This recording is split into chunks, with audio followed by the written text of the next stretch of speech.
ang bagong James Santos' Channel.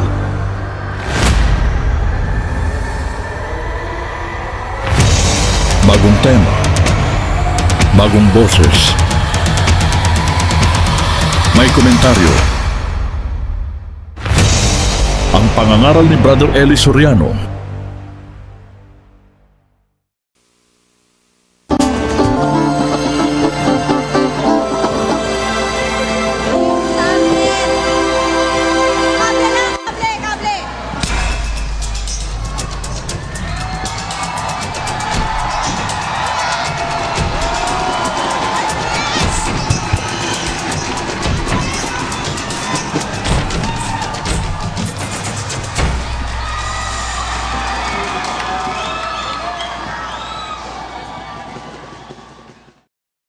Ang mapapanood ninyo ang running debate ng ang dating daan ni Brother Eli Soriano versus ang tamang daan ng Iglesia ni Cristo.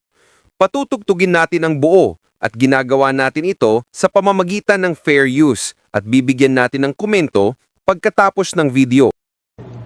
Dati galit sa akin yan eh. Nako, galit na galit, Brad Elliot. Ako'y talagang nilalayasan sa kwarto nito. Pag nanonood na ako sa iyo, iniiwanan ako. Hanggang bumabalik lang sa kwarto pagka ako'y tapos na yung alas 12. Eto ngayon siya at talagang siya'y nanggigigil din, Brad Elliot. Magandang gabi, kapatid. Magandang gabi po, kapatid na Eli. Nagpapasalamat po ako sa Diyos at kahit na nga ho nung unang panahon ni boses nyo ayaw ko marinig, niloob pa rin ho ng Panginoong Diyos na ako'y matawag dito sa sinasampalatayanan ko ngayong tunay na iglesia. Salamat sa Diyos, kapatid. Talaga nung naririnig ko ho yung mga paninira nila, dati-dati ho talaga kahit na ako'y kaanib sa Iglesia ni Cristo nung araw, hindi ho ako nakikinig at nanonood sa kanila eh. Kung kailan ho ako nanonood, ngayon hong kaanib na ako dito sa atin. Dahil ang inaano ko nga ho kung paano ho kayo pukulin ng mga kung ano-anong salita na hindi naman ho totoo. Sa totoo lang ho nung minsan na ikwento ho ng mister ko sa akin na napasok nga ho siya sa inyong kwarto. Tinanong ko, kumusta naman ang kwarto ni Brad Eli? Sabi niya, sa nakikita ko, hindi naman talaga kagandahan. Kumbaga sa natutulog lang siya sa isang papag na may kutsun din naman. Sabi niya ganun. Tapos sasabihin nila, ngayon ko na ilalarawan, paano nyo masasabing dayok-dok sa pera ang aming mga ngaral? Samantalang, nakikita naman ho namin na kung paano siya nagmamalasakit sa aming mga kapatid. Lalo na ho yung mga kapatid namin na doon sa sinasabing mga walang anuman. Siya ho yung nag-aasikaso doon sa mga kapatid naming babaeng bao. Siya ho yung personal na nangangasiwa. Wala ho siyang tinatanggap na kahit na humula sa aming mga kapatid. Kasi ho ang aming abuluyan, nakikita ko rin ho na iyon ay para lang ho pambayad talaga sa SBN. Ngayon kung mayroon man ho akong sinasabi ko nga hong dayok-dok talaga sa pera, sila ho yun. Dahil ultimo 5 centimos, hindi ho nila palalagpasin. Kailangan hong i-endorse ho sa kanila yan. Kung mayroon man ho sa pagkakamali sa mga pagbibilang dahil hindi nyo na ho itatanong, Brad Eli, ako rin ho naging auditor sa lokal namin. Pagka ako nagkakamali sa pag-audit ng pera o sa pag-entrego ho sa kanila, hindi ho ako nakakauwi sa bahay namin ng maaga dahil kailangan ho namin i-entrego ho yun ng ultimo denominasyon ng pera, kailangan malinaw ho sa kanila. Pagkatapos sasabihin ho nila, kayo ang dayok-dok, hindi ho nakikita sa inyo yun, sa kanila ho yun. Ang isinasama lang ko ng loob ko dahil sa hanggang ngayon ang aking mga anak ayaw kami pakinggan. Sana naman ho magbukas ho sila ng kalooban at kaisipan na sana naman ho dumating ho ang pagkakataon na kahit man lang ho pakinggan kayo sumasampalataya ho akong basta kapatid ho na mananampalataya at nakinig sa inyo, sigurado hong matatawag sa awa ho tulong ng ating Panginoong Diyos. Kapatid, may tatanong ako. Sabi nyo nung kayo yung iglesia pa ni Manalo, hindi kayo nanonood sa programa nila, no? Opo. Ngayong nandito kayo, saka kayo nanonood dahil Opo. tinitignan nyo kung anong sasabihin nila laban sa akin. Opo. May sinasabi sila, pinagbabawalan ko raw manood sa kanila miyembro eh. Hindi po totoo yun. Kasi, sabi, kayo pa nga ho, nagsabi sa amin na panoorin ho lahat ho ng mga klase ng pananampalataya eh. Pero kahit naman ho saan ho dalhin eh, sa inyo pa rin ho yung sa pananampalataya ko, nasa kayo hong nagtuturo ng totoo. Salamat, kapatid. Ayan. Siya po ang asawa ni kapatid na Cesar Adamos. Na dating galit sa akin. Opo. Opo, Dahil Bradley, iglesia siya ni Manalo. niayaw ko marinig ang boses ninyo. Pero nung bandang huli na ho, kulang na ho yung 5 oras eh. Kasi dati ho 5 oras ho tayo eh. Nung bandang huli na ho, ay bitin. Pagdating ho na 12:00, bitin na ho ako. Hinahanap-hanap ko na ho yung pangangaral ninyo. At saka tuwing hapon ho, lagi na ho ako nanunood. Yun nga sinasabi ko, Brad Eli, na yung mga iglesia ni Cristo, kung yun hindi lang nila pagbabawalan talaga na makinig. Ang totoo niyan, sila talaga nagbabawal eh. Yung mga anak ko nga na nandyan pa eh. Talagang maski na ayaw manood dahil yun nga, brainwash na nga na pagka wala sa iglesia ni Cristo, hindi na maliligtas. Yung ganon. Naalala ko tuloy, Brad Eli, nung ako'y high school, nagtanong ako dyan tungkol sa hindi maliligtas kasi Iglesia ni Cristo lang maliligtas. Ang aral sa amin noon, ang Katoliko, sa demonyo. Sabi ko sa ministro, kapatid, yung si Rizal lumaban sa demonyo, sa mga demonyo. Kako si Rizal ba maliligtas? Alam niyo, Brad Eli, ko ano sagot sa akin? Ano mo sagot? Alam mo kapatid, kung si Rizal buhay ngayon, Iglesia ni Cristo yun. Ang layo, Brad Eli. High school pa lang ako niyan, ha? High school pa lang ako niyan. Ang totoo niyan. Ano palagay mo kay Rizal? Tanga? Yun na nga, Brad Eli. Tapos, kaya ako nakapagbasa talaga ng Biblia dahil merong itinuturo noon. Kasama yan kasi makulit talaga ako nung high school ako, nagtatanong ako. Kung medyo bata-bata pa, siyempre parang na ano ko. Pero nung huli na, nung sinagot ako ng ganon, ayaw ko na. Sabi ko, meron silang tinuturo na salitang paghahalas. Binabasa lagi iyon na hindi ko maintindihan, hindi ko na ngayon maitanong. Tinandaan ko ngayon yung verse. Pag uwi ng bahay, may Biblia kami, binasa ko. Yun pala yun, yung salitang pagtutuli. Ay hindi man lang nila mabanggit yun, ilalong hindi maintindihan eh. Pero salamat sa salitang paghahalas, Brad Eli, natuto ako magbasa ng Biblia eh. Kasi ang turo sa amin noon, ni tuldok ni kudlit, huwag mong babawasan, huwag mong dadagdagan. Pinalitan nila yung word, lalong naligaw. Kaya yun ang naging opener ko sa pagbabasa ng Biblia. At yun naman ang naging na naging mahilig ako sa Biblia. Kaya nung napanood ko kayo na puro Biblia, doon ako nagka-interest. Kaya meron pa akong idadagdag, Brad Eli, yung napanood ko rin yung mga sinasabi nila na galing sa atin na mga kapatid na halos ang sinasabi nila ay ang kanilang dahilan sa yung tatlo na yun kaayusan daw Brad Eli, kaayusan. Ang nakikita nilang kaayusan, sinasabi nila, yung dun sa pasalamatan daw natin, ganon. Ang totoo niyan, sa Iglesia ni Cristo, yung kaayusan, ang doktrina nila dyan is akayin sa kasakdalan ng paglilingkod ang mga kapatid. Kasama yung kaayusan na yan. Nung araw naman dyan, pwede rin yung nakatsinelas lang hanggang sa naging magsapatos, magpolo, hanggang sa magbarong, Brad Eli. Kailangan nakabarong na. Ako ang unang-unang tumutol dun sa ministro Dun sa nung barong na. Sabi ko, magbabarong tayo, napakahirap ng mga kapatid. Hindi ba ang dapat nating ihanda at ilagay sa kayusan yung ating puso at saka yung ating pananampalataya? Kasi sa totoo lang, Brad Eli, ito, hindi naman may itatanggi. Minsan sasamba ka na ganyan. Katabi mo, amoy alak. Kaya ako nakabarong tayo, nakahanda. Kahit isa yung ventilador, mainit. Pero yung puso natin, kako, di ba dapat na ihanda natin yung puso natin at saka yung isip natin? Yun siguro ang tama, kako, na kasakdalan ng paglilingkod Hindi sa siguro Diyos. yun, Brad Cesar. Yun Ano po kaya? Letra ng Biblia yun. Nasa unang Pedro 3. Ganito ang ating mababasa sa versikulo 4. Ang nakasulat po sa talata, kundi ang pagkataong Sa natatago. 3 muna. Tres po muna, na huwag sa labas ang kanilang paggayak. Hindi yung paggayak sa labas, hindi yun ang binibigyan ng weight sa Biblia, no? Kundi, sa 4. Kundi ang pagkataong natatago sa puso na may damit na walang kasiraan ng espiritong maamo at payapa na may malaking halaga sa paningin ng Diyos. Sasabihin sa atin, walang kaayusan dahil may nakatsinelas. Mhm. Ang mahalaga sa Diyos, hindi naman yung labas na paggayak, kapatid na Cesar, Opo. Yung kanila pala, yung kaayusan, nakabarong Tagalog, kahit utang lang, hindi nababayaran.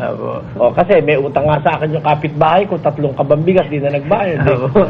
Di ba? Yun ang kaayusan sa kanila, forma, panlaba. Yun nga po. Tama yung sabi ng Biblia, may anyo ng kabanalan, Brad Cesar. Opo, yun nga po ang nagiging basihan nila. Pero kung susuyuyin natin, Brad Eli, pagdating ngayon sa pamumuhay, kasi pag nasa kapilya, maayos, forma. Pero paglabas ng kapilya, sabi ko nga, ayoko na ma-personal Pero kung gusto ninyo ng katibayan na... Kasi kung ang talagang aral dyan, bawal uminom Dapat Bawal yung mga... Nung panahon namin. Pero ngayon, hindi nila ma-implement ng gusto. Bakit? Ikaw, katulad nga nung sinabi ni Brad Larry. Kung ang gumagawa, yung nandun sa taas, paano mo mababawalan ngayon yung kwan? Yung nasa baba. Yung nasa baba. Opo, hindi katulad po dito. Nakita ko po talaga dito yung tunay na pag-i-implement ng mga aral ng Diyos na mula sa taas hanggang sa baba. Pati OIC. Opo, lahat Pati po. MIC. Lahat po sila. Kasi ako po, Brad Eli, talagang keen-observer din po ako. Kahit na nandito na ako, tinitingnan ko rin ho ang mga pamumuhay ng mga natin. Yung kung paano sila nagbubuhay. Kasi, siyempre, dapat, di ba, kung tutuusin, mga ehemplo tayo ng tama. Pero sa magdadalawang taong ko rito, Brad Eli, nakita ko talagang dito, inaalis ang mga taong hindi namumuhay ng tama. Hindi katulad, at saka kung maalis ka rito, hindi ka na mababalik dahil dito ko nga lang ho natandaan yung ibig sabihin ng Hebreo 6:4 hanggang 6 ba yun? Yun ho, ang tinandaan ko talaga na yun, na dito pala yun. Kasi doon talaga, kahit 1,000 beses ka. Halimbawa ngayon, kaya malalakas, mag-inom ka, maglasing ka, mambabae ka, tiwalag ka, o after 6 months, pagbabalik loob ka, 6 months, sasamba ka, Huwebes at Linggo. Pag natapos mo yon, iglesia ka na uli, tatala ka na uli. Kaya every 6 months, pwede ka mag-iglesia ni Cristo, pwede ka umalis. Dito po sa atin, hindi po ganun, Brad dito Cesar. Dito ko nakita yung tamang pag-i-implement ng mga aral ng Biblia. Opo, pagka ang lumalabag, Brad Cesar, kahit po OIC o Kahit MIC. po sino. Opo. Kagaya nga po ni Ver Santiago, Brad Cesar. Yung kapatid ko. Yun po dating naging manggagawa nga po rito, naging OIC rin. Pero nung gumawa po ng mortal na kasalanan na nangalon niya, yun ho'y itiniwalag ni Brother Eli. Dahil nga po yun po'y talagang mababasa po na yun po'y... Hindi, Brad Willie, maano kita. Apo. Mabara muna kita sandali. Hindi naman common na ngalon niya, itinitiwalag na natin Apo. Bakit? Kasi merong nakapangalon niya na hindi naman ganun kagrabe. Halimbawa, tanong mo sa akin kung paano. Paano po yun? Sabi ni Kristo, yung nakatumingin ka lang sa babae, taglay mo sa puso masamang hangad, nagkakasala ka na ng pangangalon niya, hindi ba? Apo.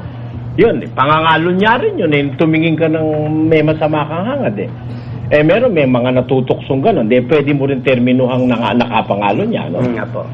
Halimbawa, kagaya ng isang kapatid na executive doon sa Makati, yun, umamin talaga sa akin yun, na siya talagang nakagalaw siya ng babaeng bukod sa asawa niya. Ano raw ba ihahatol ko sa kanya? Di inimbestigahan ko, tinanong ko, Paano ba nangyari, kapatid, at napakialaman mo yung hindi mo asawa? Kasi po, Brother Eli, ako po siyempre, alas 12, kainan. Ang ginawa raw niyan, hindi siya kumain dahil siya raw antok na antok. At napuyat siya nung gabi. Inano niya, nirecline niya yung kanya, manager siya. Executive siya sa Makati. Nirecline niya yung kanyang silya, yung inuupuan niya. At natulog siya talaga. Aba, nung magising daw siya yung kanyang sekretary, nakayapo sa kanya, pinupupo siya ng halikat, nakahawak na sa maselang bahagi ng kanyang pagkalalaki. Naano raw siya, nadarang siya dahil naamoy niya, mabango. Ayun, may nangyari sa madalit sabi. Hindi naman daw umabot doon sa sexual intercourse dahil doon nga lang sila sa silya. Pero talagang nagkaroon na ng kulang na lang ng isa, Brad Cesar. Alam na siguro ng tao. -1 na lang. Pero ando na lahat ng elemento, no? Nagpunta siya sa akin. Sabi ko, Brad, papatak din yan sa pangangalo niya dahil nagka-interest ka na Inanuhan mo na nakipaghaligan ka, nakipagyapusan ka na, etc. Ano raw ba hatol ko sa kanya? Hindi naman kako kita ititiwalag dahil natatakot na siya baka siya itiwalag. Hindi ganun kako. Nauunawaan ng Diyos yung kahinaan ng tao, lalo na hindi mo naman sinasadya dahil natutulog siya. Kaya yun ang kaya kita binara doon sa yung kay Ber naman, di ganun. Iba po yung kay Ber, Brother Eli, dahil po yung nangyari nga po yun na inagaw po niya yung asawa ni Manny Tandog ng Bicol, Brother Cesar. Nagkaroon pa po kami ng ugnayan ni Ber Santiago at alam po yan ni Brother Eli na siya po binibigyan po ng pagkakataon, Brother Cesar, na magbago siya na yung babae kanya pong ibalik sa tunay na asawa, Brother Cesar. Pero si Ber Santiago po talaga pong nagpatuloy sa kanyang kasalanan. Hindi na raw bali siya matiwala. Apo, sinabi pa po niya, mismo sa bibig niya lumabas po yung Harold Bradley Kaya po siya tiniwalag, yun po ang kanyang kagustuhan. Paano pagkakasabi niya naman? Ang sabi po niya, Brother Eli, siya na po yung nakahandang matiwalag at nakahanda po siyang mamatay dahil puro sa babae na yun. Yun po ang hatol, Brother Eli. Sa kanya po mismo nanggaling yun Kaya, nang itiwalag nga po ni Brother Eli yung aking kapatid, Brother Cesar, wala po akong pag-aatubili na ako tumutol dun po sa naging hatol kay Ber dahil yun naman ho talaga isang napakalaking kasamaan sa Diyos at sa tao yung ikaw mang-agrabyado, mang-api ka ng tao, yun pong mga anak nung lalaki nawalan po ng nanay, tapos nawalan po ng asawa si Brad Manny Tandog. Kaya ako nga po lagi pong nagsasalita sa ating mga taga-subaybay na yung mga sinasabi ng mga nasa kabila, nasa tamang daan, na si Brother Eli masamang tao. Meron bang masamang tao na nagtuturo ng kabutihan, Brother Cesar? Opo. Ang itinuturo po yung aral lang Diyos sa Biblia. Di po ba? Hindi kumukonsinti ng kamalian o ng mga kawalang hiyaan sa relihiyon. Yan ba masamang tao? Brother Willie, makasabat ulit ako. Opo. Kung halimbawa, ititiwalag ko yung lasenggo, ayaw maalis sa paglalasing. Ako'y nakikitang lasenggo. Palagay ko magre-rebelde yung mga tiniwalag kong lasenggo. Opo naman. Brad Eli, ako unang magre-rebelde. Kasi kaya nga ako nagre-rebelde. Dahil nakikita mo yung mga na anomalya. Siyempre, alam mo ito sa Diyos. Tapos ganon. Parang hindi yata tama. So, magiging matulis ka na rin. Ganon ang dun pero dito ko nakita talaga at saka ang mga kapatid dito nakikita mong pamumuhay. Talagang nagsisikap lahat na lumakad ng ayon sa katwiran. Mayor parte, Brother Cesar. Opo. Karamihan wala pa ho akong na-meet na kapatid na sabihin na ganon. Na lasenggo? Katulad doon, hindi katulad doon sa kabila. Ito, hindi naman masyadong pero totoo lang naman ito Katulad sa akin, Brad Eli, nung nandyan ako, every year yan, yung aking birthday sa Laman, nagiinuman sa bahay Lahat ho ng mga kapatid ko yan, lahat ng mga iglesia ni Cristo pumunta dyan. Ngayon, nitong ang huli, Yung ika-50 ko nga na yun, 50 pa man din. Talagang wala. Nanibago sila sa akin. Tapos nung umuwi rin ako dun sa Pangasinan, lagi kami may reunion ng mga Holy Week na yan. Ako rin po, Brad Eli, nagpapainom dun noon. Pagdating nila, dinalaman nila, nandun ako. Puntahan sila lahat dun. Pagdating nila dun ngayon, naghihintay sila ng wala. Sila rin bumili ng alak nila. Sabi nila, ano ba nangyari kay ano? Kaya ako, talagang siguro kako, panahon na para, kasi pag nakilala mo na yung tunay na katotohanan, yung mga hindi mo maalis, Brad Eli, maalis mo talaga Ako, inaamin ko, napakarami kong mga personal din na kahinaan sa laman. Lalo na nung ako'y nandyan, hindi ko maiwanan. At yan, talagang, maski noon, sinisikap kong iwanan, hindi ko maiwanan. Kasi nakikita ko, Brad Eli, paano ko maiiwanan kung yung mga nasa taas ko, nakikita ko, mas malala pa sa akin. Malala pa sa'yo. Ha? Siyempre, sa tao yun, di ba, Brad Eli? Oo. Kung ang nakikita mo, leader mo, ganon. Alangan lamang ikaw lang. Dito, kitang-kita ko rito, Brad Eli. Kitang-kita. Kitang-kita. Kitang-kita talaga dito. Talagang ang mga kapatid, napakalaking bagay talaga sa akin ng Brad Eli na ako'y lumalakas kahit na ako'y nag-iisa lang. Minsan may mga dumarating na mga problema. Nagiging inspirasyon ko, Brad Eli, yung naging aral dito na tumalab sa mga kapatid na ipinamumuhay nila. Napakaganda. Kaya yung kaayusan na sinasabi nila, yung tunay na kaayusan dito ko nakita. Dito ko nakita, hindi yung literal na nakikita natin sa kanila na akala mo kung sinong mga santo. Pag nasa kapilya na, ganun din ako ng Brad Eli, paiyak-iyak pa ako Paglabas ko ng kapilya, andun ako sa beer house Totoo yun. Totoo yun. Minsan, nasa Dahil disco. nakikita niyo yung superior nyo, nagbe-beer house din Aba, Baka sa first class pa nga talagang sa ano pa? Doon, sa Rojas.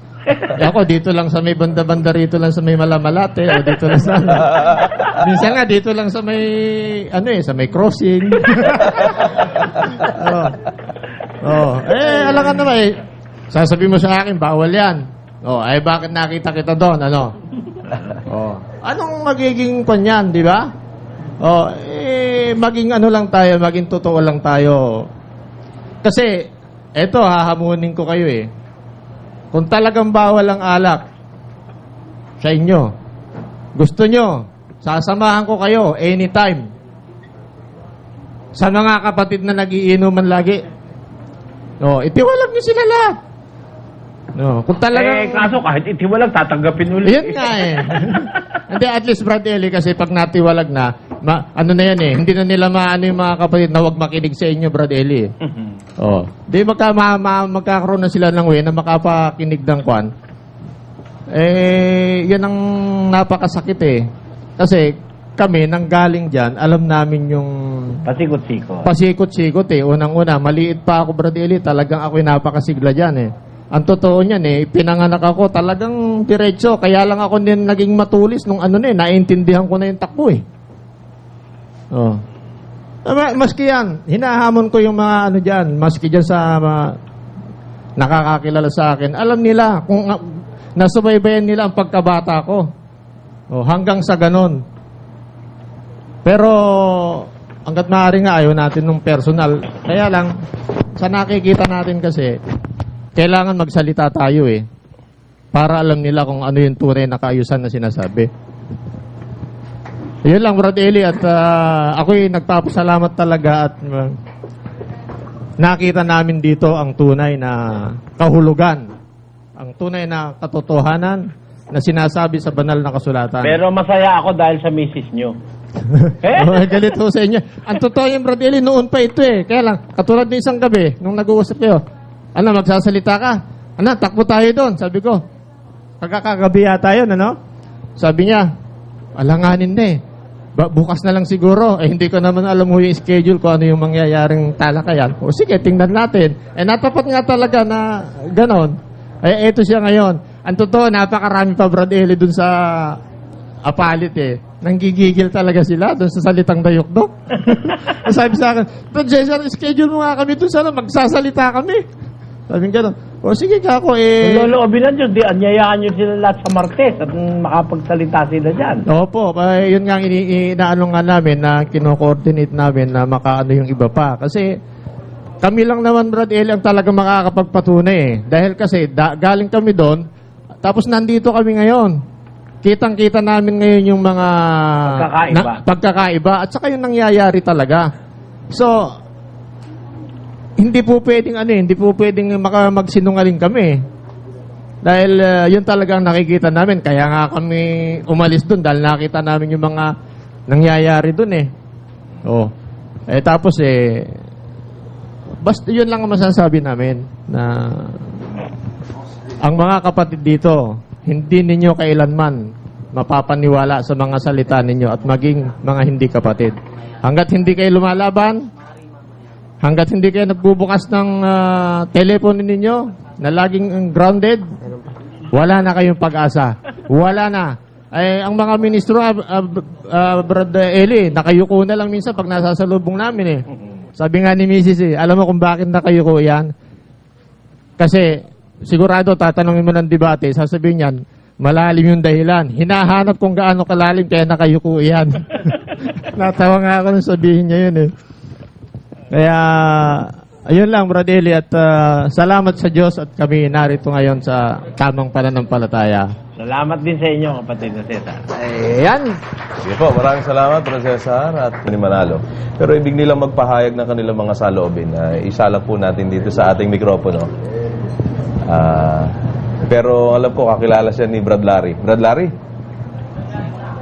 Hindi lang po basta-basta kilala. Ate ko po sila. Ayun, ate pala ni Brad Larry. Sige po, pwede po makuha ang pangalan. Magandang gabi po sa inyong lahat. Kapatid ako ni Larry, ako si Lydia Erfilo. Masiglang kaanib pa ngayon sa Iglesia ni Cristo. Ngayon, ayaw ko sanang magsalita dito kasi nakikita yung mukha ko sa TV. Makikita ko ng lokal namin. Natatakot ako baka kasi nung hindi pa kaanib ang kapatid ko, alam ko na marami siyang anomalya na nalalaman.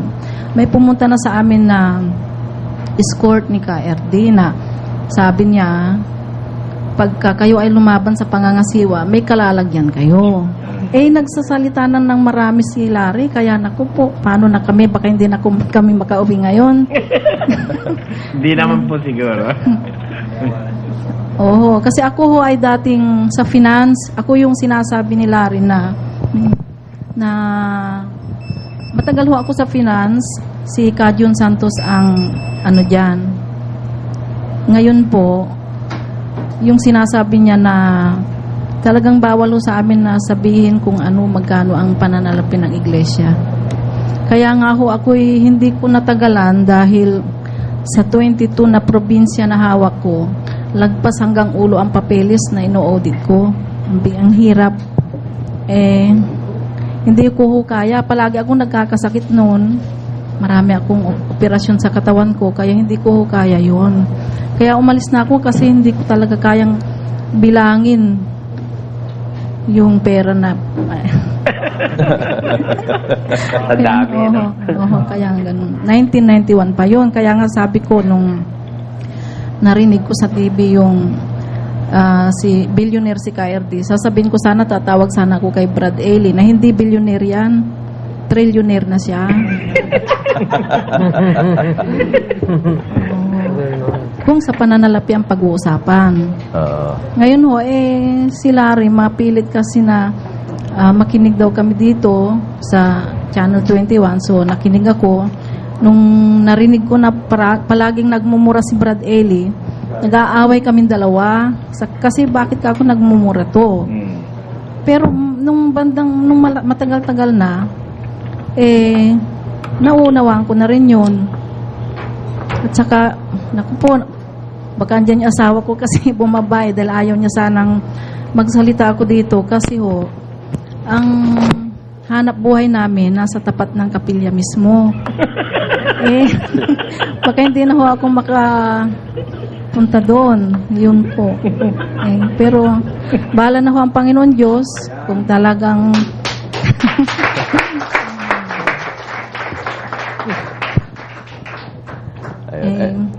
tungkol Sa sitwasyon po ngayon na nangyayari ganyan, yung mga sinasabi nila at yung mga pagsagot naman namin dito sa ating panig naman, ano po ang gusto nyo maiparating doon sa kabila, kung meron man? ay meron ho. Sige po. Ang gusto ko po sanang maiparating lumaban sila ng yung debate para sa ganun maliwanagan ho yung tungkol sa Biblia, sa aral ng Diyos, hindi yung puro paninira. Para sa ganun, yung mga kaanib dyan na maraming hindi nauunawaan, malilinawan ang kanilang pag-iisip. Tulad namin, malapit na rin akong sabi ko nga kay Larry, malapit na. Pero baka hindi naman kayo matuloy kung sakaling lalaban sila at malay nyo, may pagtanggol nila yung doktrinang inyo pong sinasampalatayanan sa Iglesia ni Cristo ni Manalo.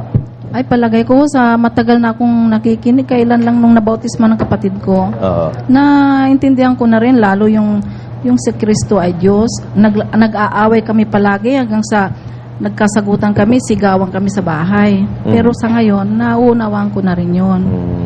Yun. Kaya ako nga ho ang gigil na nagtulak kay Larry dito para magsalita.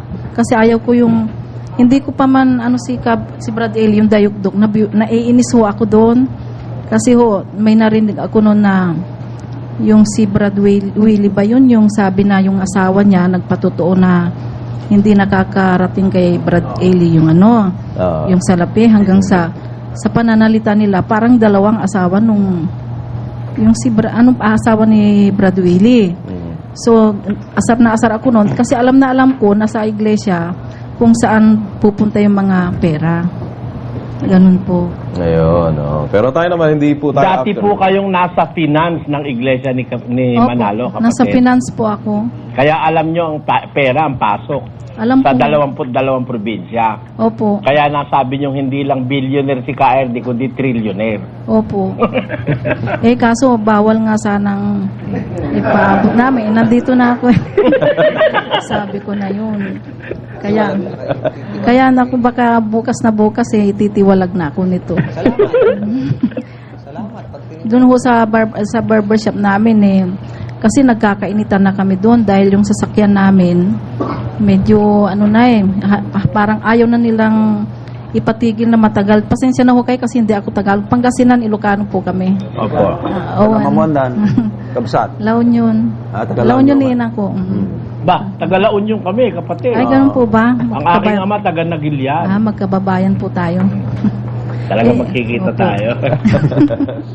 Ang totoo po niyan, yung naging ministro na nagkabunga sa amin. Kasi ho, buong pamilya, iglesia ho kami, minsana na bautismohan po kami sa Dagupan City. Tapos, naging pangulong mga awit ako, kalihim, marami po akong tungkulin. Pero sa ngayon ho, hindi na ako tumutupad dahil may sakit po ako. Pangkaraniwang kaanib, pero masigla pa rin ho ako. Ganon kaya nga ho kanina, yung sinasabi ni Larry, katatapos lang namin nag-committee, binibiro-biro ko pa yung diakonesa namin. So, yun nga ho, talagang sa iglesia, talagang hindi na mabilang ho talaga ang pera. Hirapan. Ano naman yung sinasabi ng kapatid, brother? Personal testimony, the best. So, sa ngayon po, yamang ipinarating nyo sa kanila yung ganyan na saloobin yung lumaban sana sila ng debate. Paano kung hindi naman nila pansinin ho yung inyong sinasabi na pakiusap nyo sa kanilang ipaglaban nila ang aral sa debate sa telebisyon kay Brother Eli? Ano po kayang... Ang masasabi ko po doon, kung hindi man sila lumaban, takot sila siguro. Talagang baka pagdating hanggang dumating ang paghukom, hindi talaga lalaban yan dahil alam nilang mali yung aral. Magsisiyasat na rin pa rin ho ako. Yan. Sige po, tuloy nyo lang po sana. Ayan, biro mo kapatid na Josel, member na nila ang nagsasalita dito sa atin. Hindi na po tayo nag-iimbento, kundi ang mismo sila ang nagsasadya dito. Ngayon lang natin nakita At ang pinanggalingan ng lahat na ngayon, Brother Johnny, Opo. yung sabi nilang dayuktok ako sa Opo, pera. opo. Oo, yun Totoo mo nga po. yun. Doon ako nagalit nung sinasabing dayukdok. Sabi ko, ba't gano'n? Opo. Ano po yung naramdaman nyo nung mapakinggan nyo yun, sister? Yung salitang yun. Na ipinaparatang nila kay Brother Eli? Naku, galit na galit nga po ako. Kaya lang, nagkataong ang kapatid ko nasa apalit. Gustong gusto ko sanang tumawag. Wala namang number kasing matawagan doon sa ano nila. Ayun. Nagalit ka. Kasi po, nakita ko kasi na ang dayukdok kasi doon dito sa amin. Kasi nga, sila nga ho sa totoo lang, maraming anomalyang nalalaman ng kapatid ko na hindi na pwedeng sabihin dito. Baka kulang pa yung katawan namin para pambayad sa Kumampi kayo ng asawang tidayok ng Ilocano. haan kabisat. The worst. The worst. Nakakatuwa siya kapatid na Josel, ano? Soft-spoken siya, pero nakikita natin yung tapang ng kanyang paninindigan. Ano? Nakakatuwa po kayo. Hanggang abutin. Sana ganyan lahat, kapatid na Josel, ang lahat ng mga member ng Iglesia ni Cristo na pag nakakakita po kayo ng hindi tama, huwag tayong payag na tatakutin lang at hindi na magsasalita. Ako naniniwala, itong kapatid ni Brother Larry ay ang habol niya talaga, yung totoo. At hindi po namin siya inimbitahan dito, nagsadya siya at hindi nga natin siya alam na siya pala ay magsasalita. Hindi natin alam na siya pala ay member ng Iglesia ni Cristo hanggang sa oras na ito. Ewan ko lang mamaya kung member pa. Pero ang maganda nun ay ang nagsasalita ay hindi tayo para sa sentimiento ng palatuntunang ito, kundi galing na sa kanila. Iba naman sa kanila, yun naman sinasabi nilang kunwari sentimiento ng member natin, si Paul ang nagsasalita. Tsaka biruin mo, Brother Danny, miyembro mismo nila ang naiinis sa kanila, nagagalit sa kanila. Pag sinasabi nilang dayokdok si Brother Eli dahil kagaya nga ng sabi niya, alam niya na ang dayokdok ay sila, hindi si Brother Eli. Kaya natutuwa ako. Sinabi nga nila kanina, yung Ilocano rin, si Bert Carino, planted daw natin yun. Yung tumatawag sa atin dito. Ganun ba? Sana lakay. No, da tiempo, may kanto yan. Pagam hanggang planted. Maganda kanya kingkatay na planted ka. Ibig sabihin, pati mga caller natin, kanilang... Single out si Bert Carino. Kung may kanto yan, SBN 20, tagsarita ka. Palong planted, di ko nga kilala si Ma'am Bert. Oo. Yun po naman matsagalang dumayal ng telepono kaya nakakalusot dito sa ating programa pagka tumatawag sila. Sa totoo lang, talaga naman mahirap makatawag at makalusot. Sa dami ng gustong tumawag. Hindi naman kasi kapareho sa kanila. Ang dali-dali mo makakontak pero hindi ka nila may air dahil grounded daw ang linya. Ang dali mong tumawag sa kanila. Bibigyan nila yung telepono, makakalusot ka kagad dahil wala kang tumatawag. yung grounded, Brother Joseph. Dahil nilang pera, di na nga raw mabilang nung kapatid nating bisita dyan Opo. Bino mo nagkasakit sa kabibilang ng pera yung tao. Tapos grounded lang, hindi magawa ng paraan. At saka buong panahon naman grounded na naman, palusot na lang po yun, alibay lang po yun, Brother Eli. Halatang halata naman At ako, kapatid na Josel, naniniwala ako personal, hindi nila pwedeng galawin itong mga taong ito dahil ngayon nakapagsalita na once na may nangyari dito, alam na natin kung sino ang... Manapa, baka ikaw ang galawin Di ba? Kaya wag po kayo mag-alala at marami naman tayong malaking pag-asa sa langit. Tutuwa ako sa kanya kahit siya babae, malakas ang loob. Tapang, kapatid Dani, para sa isang kagaya nila. Alam mo, para dyan sa ganyang mga tao, God Joseph, malakas ang loob ko Opo. Kaya kahit hirap na ako sa buhay, hindi ako maka-atras dito sa obligasyon ko Dahil dyan sa ganyang mga klase ng tao na kapareho ko rin na handang magbuwis ng buhay. Pero, do I have anything against the Iglesia ni Manalo? Have I personally done any mistake to any one of them? Sigurado ang answer, wala Bakit nila ako ginigiba, Brother Joseph? Dahil nagsasabi ko ng totoo That is the very reason why I am the object of hatred ng Iglesia ni Manalo as a whole. no? As an organization. Pero, so be it. Sa akin ang paniniwala, so be it. Kung sa pagsasabi ko nung katotohanan, doon ako kagagalitan, okay lang. Sabi rin ni Pablo yun eh. Basahin natin sa Galacia, Brad Willie. Ito po ang sinasabi sa Galacia sa 4 at ang talata po 16. Kaya nga, ako bagay naging kaaway ninyo sa pagsasabi ko sa inyo ng katotohanan. No, naging kaaway ba ako ni Paul dahil ginawan ko ng masama sino man sa kanila, kapatid na Joseph? Hindi po. Kaya lang nila ako kaaway dahil nagsasabi ko ng totoo na yung aral nila bali-baliktad. Isang araw, tinatawag daw na Diyos si Kristo. Isang araw naman, hindi na tinatawag na Diyos si Kristo. Isang araw, bawal lang sa babae ang alahas at magputol ng buhok. Ngayon, isang araw, naalis yung bawal na yun. Isang panahon, bawal sa kanila ang, yung tawag dito. Alahas. Ngayon, hindi na bawal ang alahas sa babae. No? Isang panahon, naniniwala silang si Kristo ang tanging pastor sa 10:16 ng Juan. Pagkaraan na ilang panahon, pinalitan ni Manalo. Manalo na. Siya na raw yun. Paano nila ipaliliwanag? Ang daing yan Brother Josel. Opo. Kaya sila nagalit sa akin. Nakita kasi nila yung impact ng pangangaral ko. Nayanig sila. Never in the history ng Iglesia ni Manalo sa Pilipinas na nayanig sila ng pagkakayanig na ganito. Dahil wala pang humamon sa kanila na hindi nila nilabanan. Diba? Wala pang humamon sa kanila na hindi nila nilabanan. Saksi si Brad Cesar sa bagay na yan. Ngayon, ba't ayaw nila lumaban? Alam nila kasi na pag nilabanan nila ako sa diskusyon sa national television at ilalagay ko hanggang internet, matatapos ang negosyo ng Iglesia ni Manalo sa Pilipinas.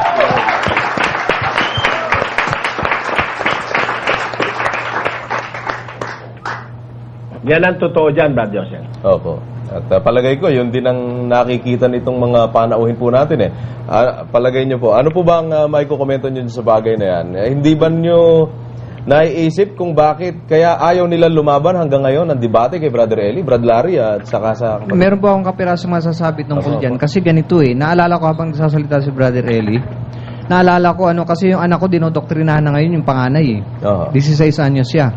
Sabi niya, alam niyo tay, kahit si Ka Felix pala ngayon bumangon, halimbawa magising, yung mabuhay uli, hindi na rin lalaban Kasi noon pala sa Iglesia ni Cristo, bawal din yung mga putol ng buhok sa babae. Bawal yung mga nasa Biblia pala yun. Iniba ni ka-RD. Babatukan pa si ka-RD ni Ka Felix. Sabi ng anak ko At ang gagawin nun si Ka Felix, sasabihin niya, bahala na ko yun, balik na lang ako sa libingan ko. Ganun Kaya sabi ko talagang naalala ko lagi yan. Yun po ang isang masasabi ko dyan.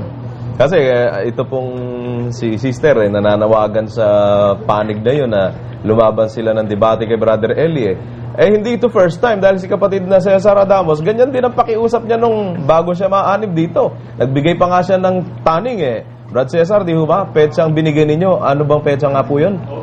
August 31, 2001 noon na binigay niya. Pagka hanggang ganitong petsa, hindi pa kayo lumaban ng debate sa TV kay Brother Eli, aanib na ako dito. Bahala na kayo sa buhay nyo dyan. Ngayon... At totoo, nag-umpisa niyan si kapatid na Romy Espanyol, Brother Joseph. Opo, Brother Eli. Siya unang nakikinig sa akin. Nung una, galit siya sa akin din. Dahil iglesia nga siya ni Manalo di ba?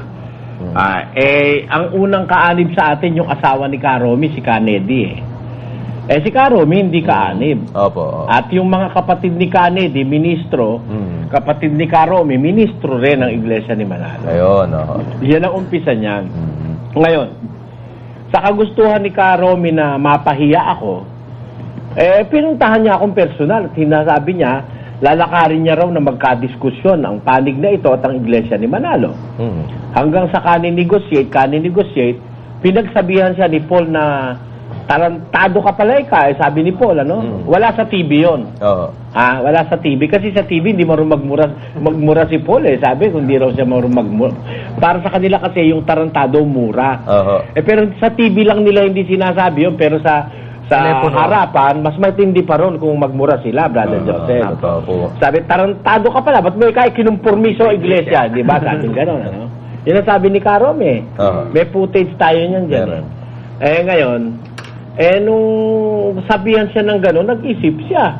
Bakit kaya sa lahat ng makakadiskusyon ayaw makipagdiskusyon kay Mr. Soriano?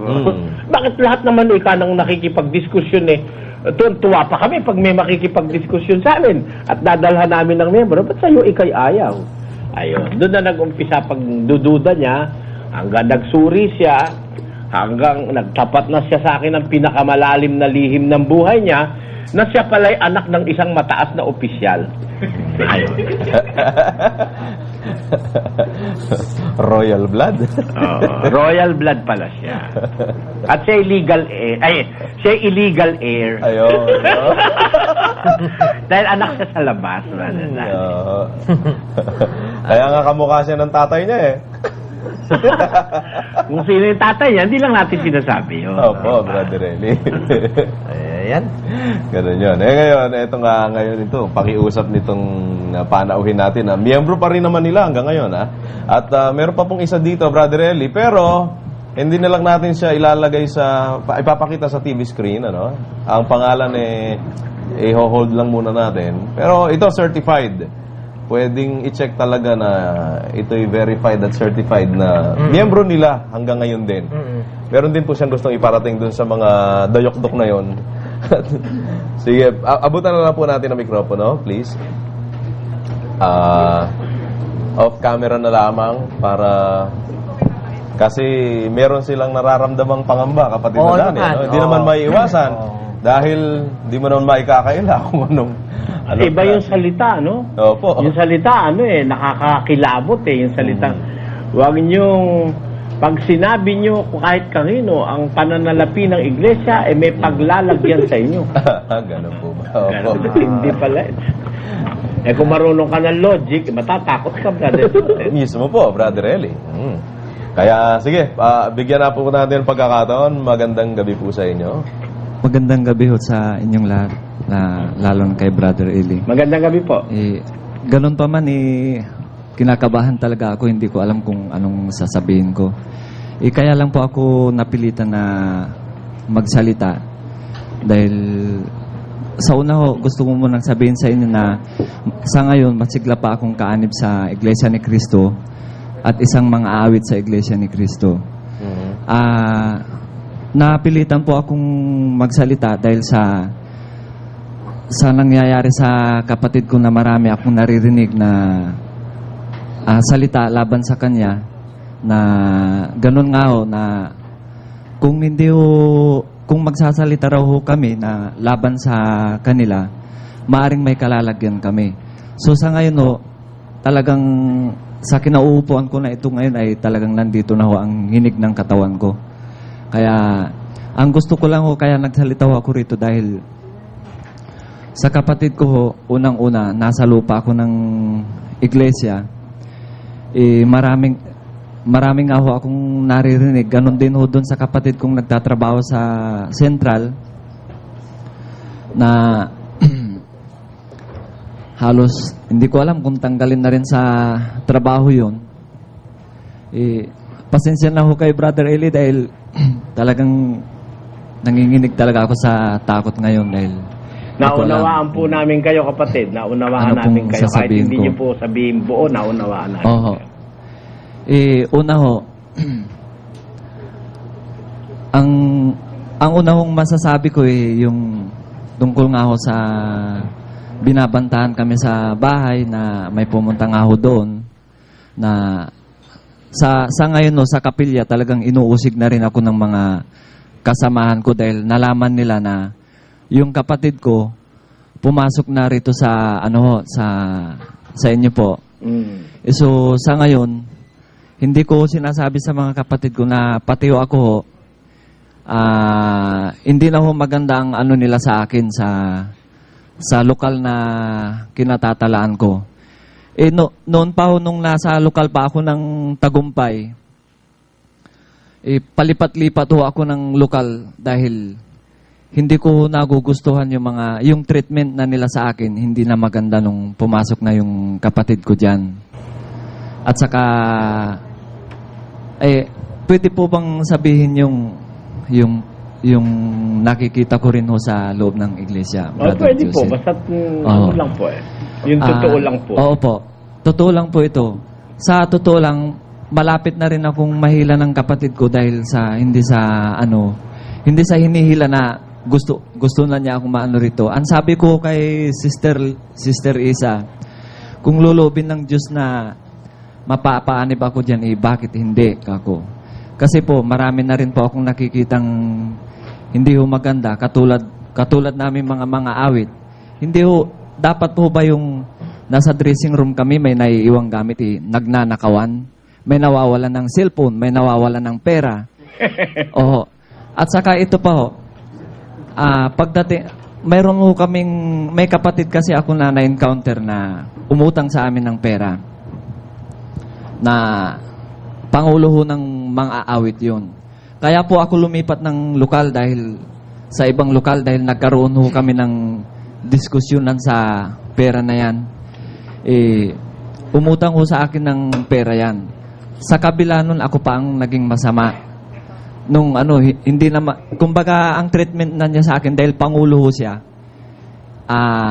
Parang masyado na niya akong kumbaga sa pagtupad.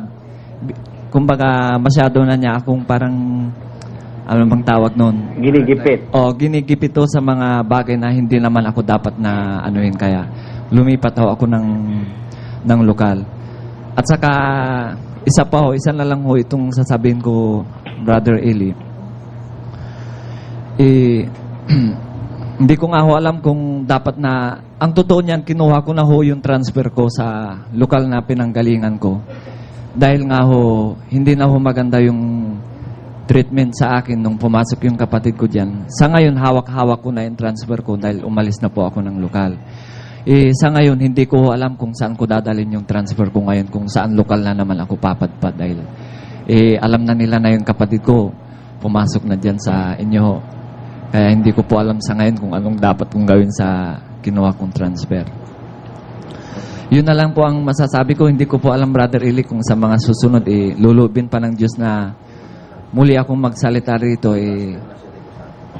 kung higit sa lahat o muli makapasok ho ako sa inyong iglesia, siguro mas maganda ho kung makapasok po ako sa inyo. Pero sa ngayon, ang pinakikiusap ko sa kapatid ko, dahil masigla pa ho ako sa iglesia, sa ngayon hindi ko talaga alam kung masigla pa nga ako hindi kasi nagsalita na ako rin. Kahit manawari kapatid, samahan ka ng Panginoon sa iyong ginagawa. Sige po, maraming salamat po ba kung sakaling... wala po ba kayong gustong iparating doon sa mga nandoon sa kabila, sa mga ministro, sa pamunuan man ng iglesia po ninyo? Ang tanging may paparating ko lang po yung kung gusto nila po na hindi mabuwag yung iglesia na yan, lalo na kaming mga talagang diehard na sa iglesia, kung tawagin nga siguro, lumaban na sila ng diskusyonan. Kasi yun nga ho lagi ang sinasabi ng karamihan sa amin na humarap na para sa ganun, matapos na yan. Yan ho ang inaano ko po sa kanila. Na kaya lang po, hindi po kami nagsasabi ng katulad ko ho. Hindi po ako nagsasabi po sa ministro namin dahil baka mapasama ho kasi kami kaya.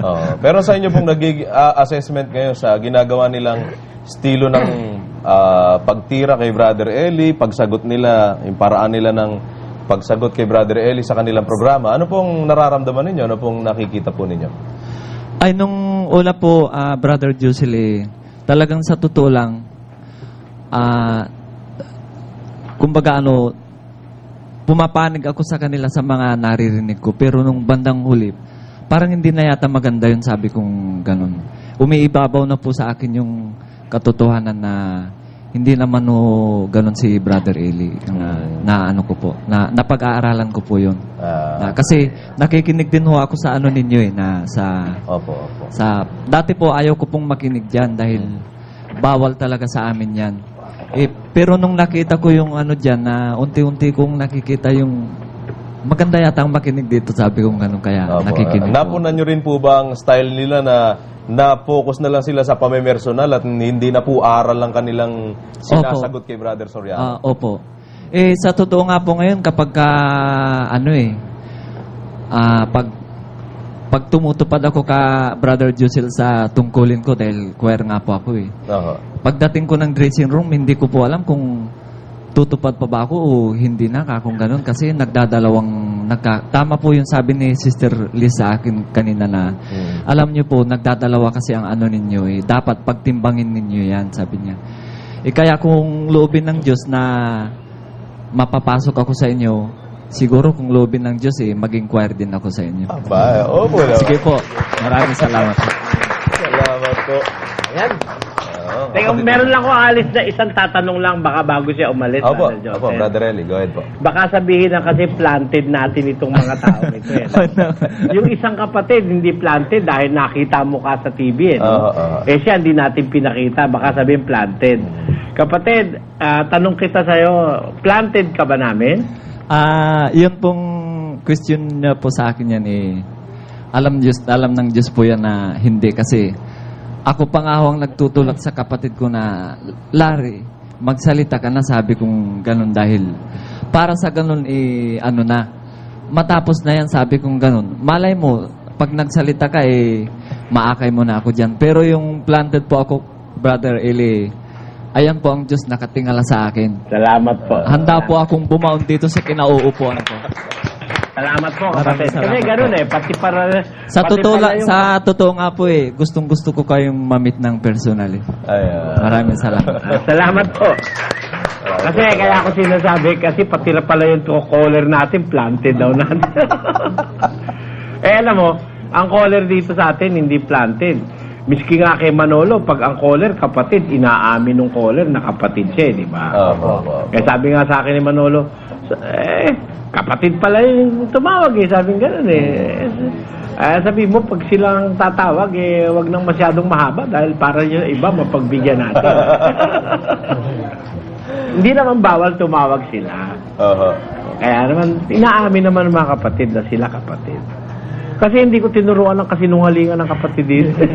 Opo, at never na pinagbawalan din naman na magtanong. Sila pagka natanong yung mga ministro, nagagalit yung mga ministro.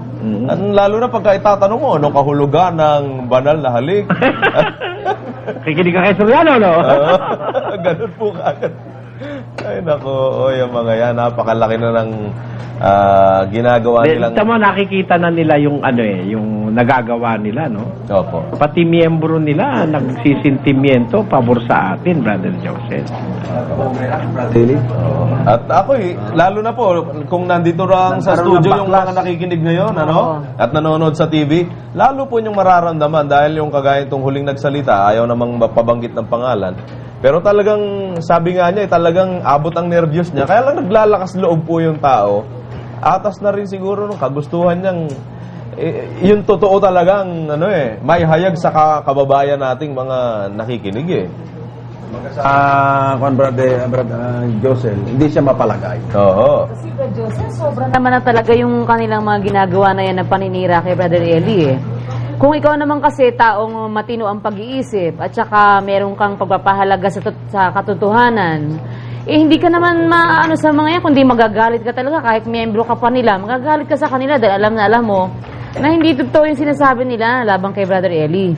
Okay lang yun, pag-usapan aral, lumaban sila sa aral, sabihin nilang hindi totoo yung sinasabi ni Brother Eli, pero para personalin mo yung tao na hindi naman talaga gano'n. Wala silang batayan, Sister Luz. Opo. May ipaparinig silang video na hindi naman nila naintindihan dahil pinagputut-putut lang nila at wala naman audio pero wala naman palang video. Opo. Pinagputol-putol nila para palitawin kontra-kontra. Opo. Tapos kukonklusyon nila, tinumay, kundi dayok-dok sa pera, naghihingi ng 20 million. Opo.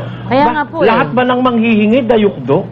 Lalo na pag ang hinihingi, para pambayad sa kontrata ng isang ipinagagawang building, di ba, Sister Luz? Oo. Kinunklusyon na nila na dayok-dok. Kaya nga, alam mo, itong mga taong ito, ano kasi ito meron silang feeling of insecurity dito sa ating meron silang feeling of insecurity kung maalaala nilang nasa mundo tayo ngayon, Brother Joseph. Kasi Brother Eli, nababawasan yung kanilang mga tinatanggap na ganansya Dahil yung mga miyembro nila dati na naliliwanagan, umaalis sa kanila, tuloy yun, nababawasan ang pera nila. Matagal na silang galit sa akin kasi nagpulong ako doon sa Bacolor, ano? Opo.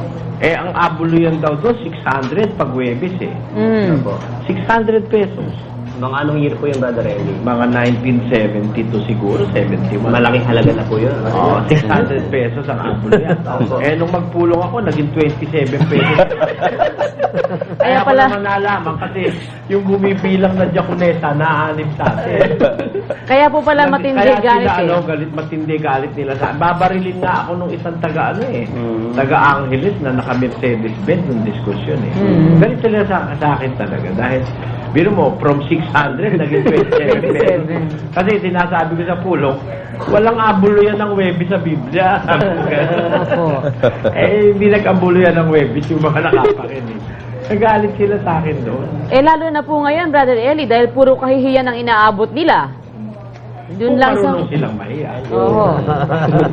Biro mo, sa isang episode ng programa, ay 3 mali ang pinalabas. Kay Ber Santiago pa lang yun.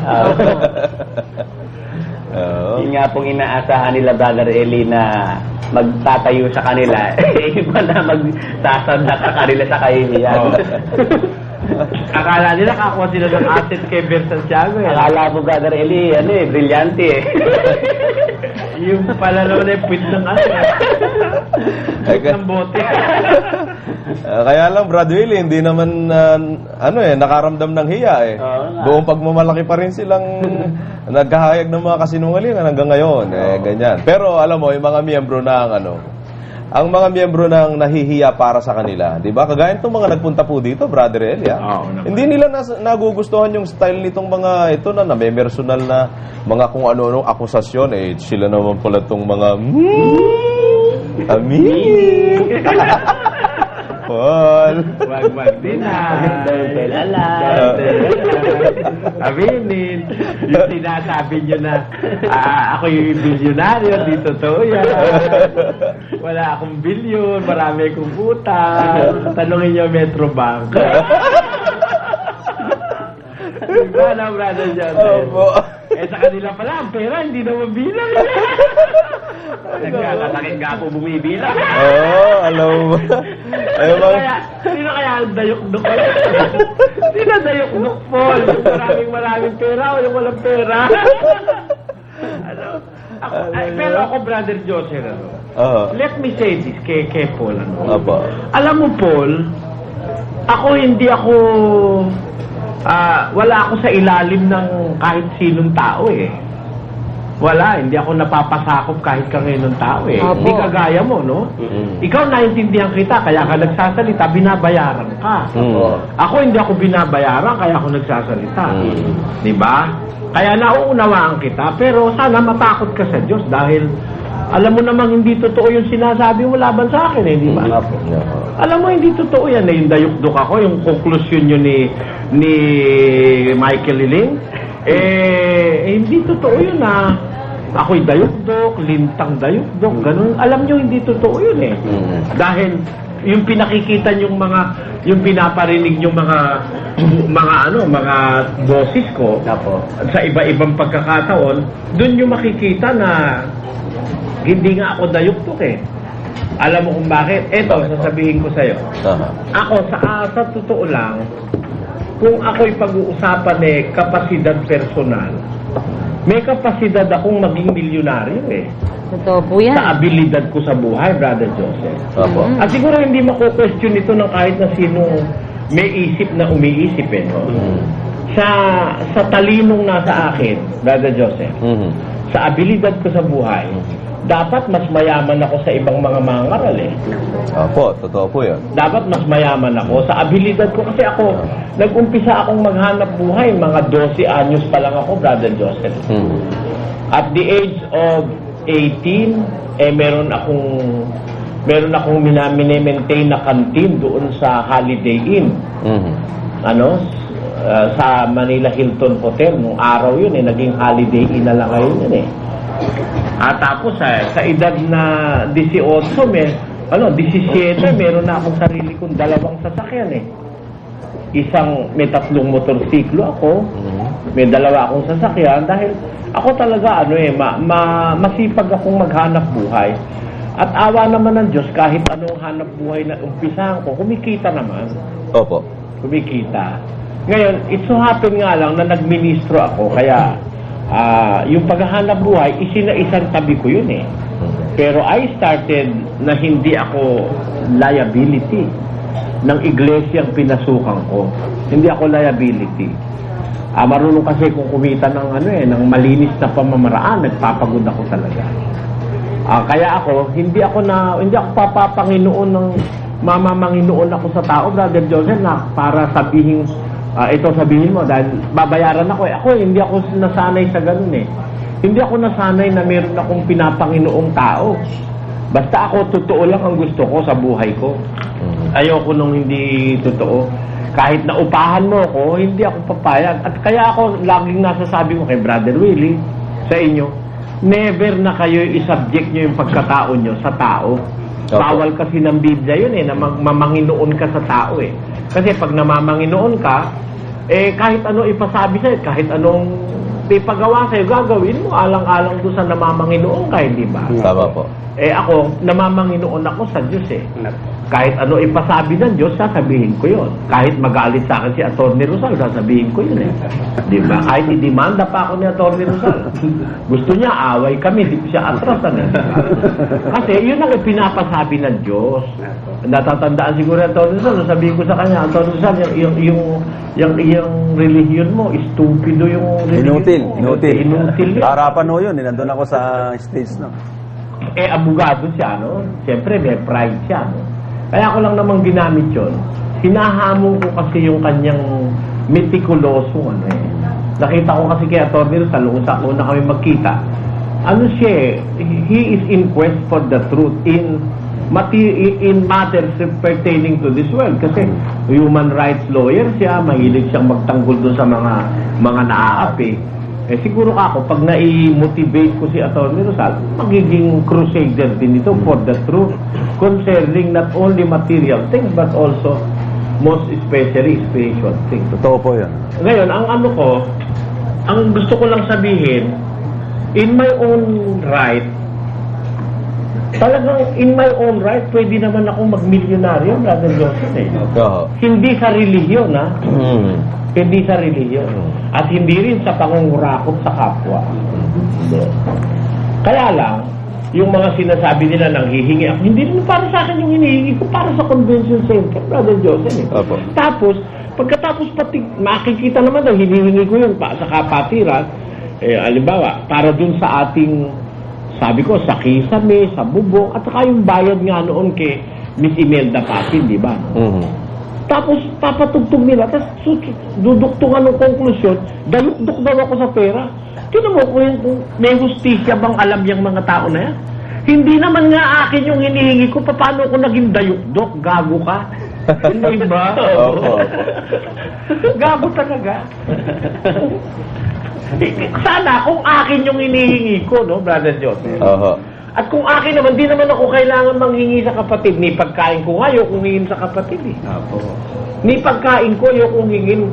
Dahil gusto kong kumain ng sarili kong tinapay, Brother Joseph. At kung kumain man ako ng tinapay ng sino man, gusto kong bayaran, di ba? Alam niyo naman yung ugali ko na yun Pakinggan yun, basahin natin. Sinasabi po yan sa ikalawang Thessalonica 3:7, sapagkat kayo rin ang nakakaalam kung paano kami ay inyong dapat tularan, sapagkat kami ay hindi nangag-ugali ng walang kaayusan sa inyo, ni ni nagsikain man kami ng walang bayad ng tinapay ng sino man, kundi sa pagpapagal at sa pagdaramdam na gumagawa gabi't araw upang kami ay huwag maging pasanin sa kanino man sa inyo. Di ba galing niya, kapatid na Joseph? Ano? Opo. Gumagawa kami araw at kami para wag kami maging pasanin sa kanino man sa inyo. At tinan mo, ako ba nagpapapasan sa miyembro? Yung akong sarili ko? Never. Ba hindi pwedeng isumbat sa akin ng kapatid ngayon na ako'y pasanin ng iglesia, Brother Joseph? Never po. Dahil yung kumpan sarili ko lang, kain, damit, at gastos, hindi na ako siguro kailangan humingi ng tulong sa kapatid.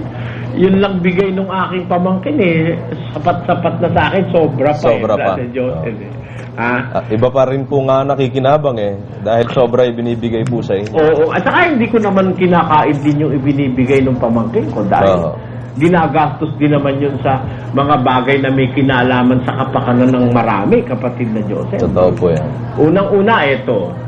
Halimbawa, kagaya nung nakaraan, nag-birthday ako, no? Although wala naman ako talagang formal na celebration. Merong mga kapatid na nakakaalaala talaga ginawa ko. Hindi, akala mo ba kahit na 5 ron kinuha ko, kapatid na Josel? Hindi Alam ng kapatid na Robert yan. Yung isang may hawak ng pera rito. Dati naman born again yun. Kung saan napunta. Kaya, yung sinasabing dayok-dok, ano? Alam mo, ginagalit lang nila yung miyembro natin, pati miyembro nila. Okay din lang yan. Okay lang. Kasi ang nagiging resulta, pabor pa rin sa akin kapatid na Diyos. Biro mo, miyembro nila, taga-central pa, lumabas dyan sa programa. At may hawak auditor pa. 22 provinces. Ganoon yun. Ito mo na yung resulta niyan, Paul, ang ginagawa mo na yan. Hindi ko inaasahan sa buhay ko ito na isang active member ng iglesia mo ang pupunta in defense of me. Pupunta sa ako na may talagang dapat magpasalamat sa Panginoon, kapatid na Diyos. Masyadong credible witness yun. Daily. Napaka-credible po niya, attorney. Sabi nga ni Professor Coronel, sabi niya, the testimony should not only be credible in itself, but the witness herself must be credible. Maliwanag ho yan. Kaya walang motibo yun na pumunta rito. Hindi planted. At saka hindi. Considering yung kanilang might and yung kanilang influence, ikaw man lumagay sa mga tao na yan, manginginig din ang laman mo sa takot, di ba, brother? Hindi nga makapagsalita na malakas. Ayun. But what motivated them to do this thing? Sense of justice, brother Eli. Sense of justice. Saka yung konsensya. Opo, konsensya at yung paghahanap ng katotohanan. Opo. Nag-uutos sa ako. Hindi mapalagay So, kami po ay nagpapasalamat sa mga panauhin natin. At gayon din naman sa mga kapatid natin na nanggaling dyan sa iglesia ni Manalo na yan. Nagpapasalamat ako higit sa lahat doon sa dalawang nagsalita dyan na miyembro nila. Opo. Pinasaya niyo po ang aking gabi at ang aking araw. Pinasaya niyo po ang puso ko dahil sa ginawa ninyo, napatunayan ko na nasa panig ko pa rin ang pagkasi ng Diyos at ng katotohanan. Amen. Hindi mo miyembro nila magsalita against them, no? Sabi Diyos. Unsolicited yun, brother Eli. Kaya tayo po yan. Overtime. Kaya pasamantala magpapaalam po kami. Magkikita-kita tayo mulit, magkarinigan kung buhay pa tayo sa loloobin ng Diyos. Sa susunod na episode, loloobin ng Diyos at buhay pa tayo. Attorney, huling paalam ba yan? Antayag buteng, brother. Magandang umaga na, mga kaibigan. Maraming salamat. Salamat sa Diyos, mga kaibigan. Okay, kapatid na Luz. Maraming salamat po sa inyong lahat. Nang sa muli po kung laloobin na. Pasalamatan mo naman yung babae dyan para sa Kristo. Opo, maraming salamat po dito sa dalawang ating naging panauhin ngayong gabi. Magandang gabi po. Maraming salamat sa inyong pagparito. Sana po, sa susunod ng mga pagkakataon, makasama uli namin kayo. Kung tayo buhay pa. Kapit na Dani. At least ikaw, nakaputi ka na. Bibigyan natin ng komento ang napanood nating video. Ito ay malayang komento lamang at hindi upang magmarunong. Magkomento rin kayo para magpalitan tayo ng mga kaalaman sa napanood nating video. Ang bibigyan natin ng komento ay ang pagtitiwalag. So ang tanong, pwede pa bang makabalik at tanggapin muli ng iglesia? Kasi sa Biblia sa unang Korinto 5:1 hanggang 5, may isang lalaking miyembro ng iglesia na gumawa ng matinding kasalanan. Nakikiapid siya sa asawa ng kanyang ama at walang aksyon ng iglesia at si Pablo na ang kumilos para matiwalag ang taong ito. Pero ang lalaki ay nagsisi sa kasalanan na kanyang nagawa. Kaya hinikayat ni Pablo ang iglesia na patawarin siya, aliwin at tanggapin siyang muli sa iglesia upang hindi siya madaig sa labis na kalungkutan. Kaya pwedeng makabalik sa iglesia ang mga nagsisi at handang magbago. Basahin natin ang aking pinagbabatayan. Kapitulo 5. Sa kasalukuya'y nababalita na sa inyo'y may pakikiapid at ang ganyang pakikiapid ay wala kahit sa mga hentil na isa sa inyo'y nag-aari ng asawa ng kanyang ama. At kayo'y mga mapagpalalo at hindi kayo bagkus ng alumbay upang maalis sa gitna ninyo ang gumagawa ng gawang ito. Sapagkat ako sa katotohanan, bagamat wala sa harapan ninyo sa katawan, ngunit ako'y nasa harapan ninyo sa espiritu. Akin ngang hinatulan na ang gumawa ng mga bagay na ito na tulad sa ako'y nahaharap. Sa pangalan ng ating Panginoong Hesus, nang nangagkakatipon kayo at ang aking espiritu, na taglay ang kapangyarihan ng ating Panginoong Hesus, upang ang ganyan ay ibigay kay Satanas sa ikawawasak ng kanyang laman, upang ang espiritu ay maligtas sa araw ng Panginoong Hesus. Sukat na sa gayon ang kaparusahang ito na ipinarusa ng marami, upang bagkos ninyong patawarin siya at aliwin siya. Baka sa anumang paraan ay madaig ang gayon ng kanyang malabis na kalumbayan. Kung nagustuhan ninyo ang aking upload video, paki-like naman, subscribe, share at comment. Maraming salamat sa inyong suporta at panonood.